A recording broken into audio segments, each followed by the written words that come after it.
Do you care what people are saying about the bosu ball when the checks are coming in? Yes, I do. I care. I'm a kid from Jersey and Oh, where are you from in Jersey? Madison, New Jersey. All right.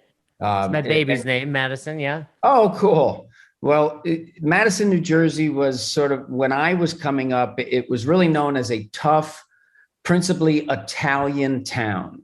So you still had the grandmothers making their own tomato sauce with the tomatoes that they grew in the backyard. And Oh, I hear the accent now. There it is. yeah, well, Tomato. yeah, Yeah, and yeah, I yeah. sort of had a circuitous upbringing where I lived in Africa and Yugoslavia and Iran as a youngster. So I think that sort of Wow. twisted my tongue a little bit. So, my accent's a little bit different, but there is definitely Jersey in it. So I care about integrity first and foremost. So if you don't have integrity, well, then I just don't want to have anything to do with you. And I will never compromise my integrity because I view that as that's a very short term perspective. It'll catch up to you eventually. And when you meet your maker, what'd you do, right? Did you sell out? Did you maintain integrity?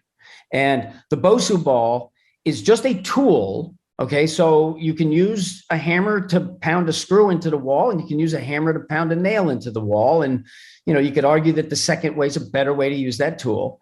And the bosu ball when the dome side is up, it is a very unique balance of stable and unstable.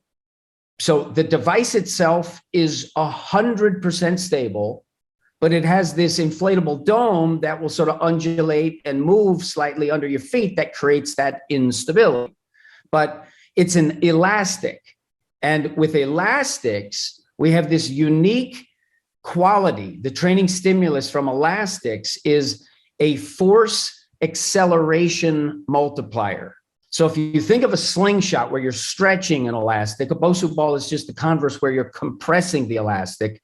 But a slingshot with 100 pounds of tension force on the stone that you're going to project at the ground versus that 100-pound weight, the mass moves at 9.8 meters per second squared acceleration. The slingshot moves at some factor X that is exponentially faster for the same force registration.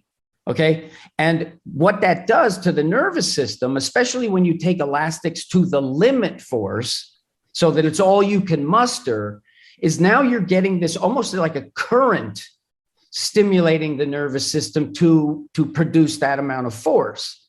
And it leads to sort of a recruitment of the fast twitch fibers where you can use elastics to prime yourself to do better with the mass.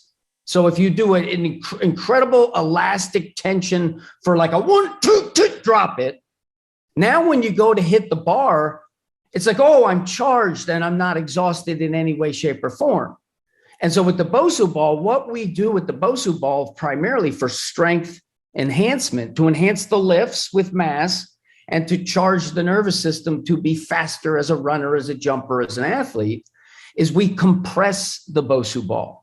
And it's why I created the Bosu Elite, which has a very high tension dome where the people like a Donnie Thompson, the people like a Marty Gallagher, they call him the Iron Monk. He's just a strength coach that has a storied past that most people have never heard of, but the world record performances under his stewardship speak volumes.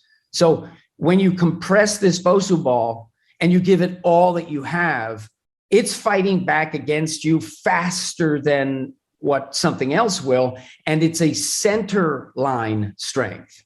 So the compression goes to a center line, which has all sorts of positive benefits for the application to sport, but it also creates a unique capacity to recruit, to create this sort of wave of center line to express outward.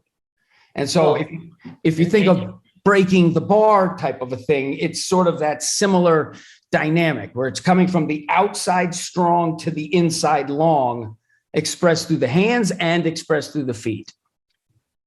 Yeah, I mean, in CrossFit, we talk about midline stabilization. Yes, Right? yes, correct. And I Midline, think, yes, exactly. And it's a unique way to take the extremities and relate them to the midline that produces an advantage when you're in that linear straight encounter with the ground or with a bar.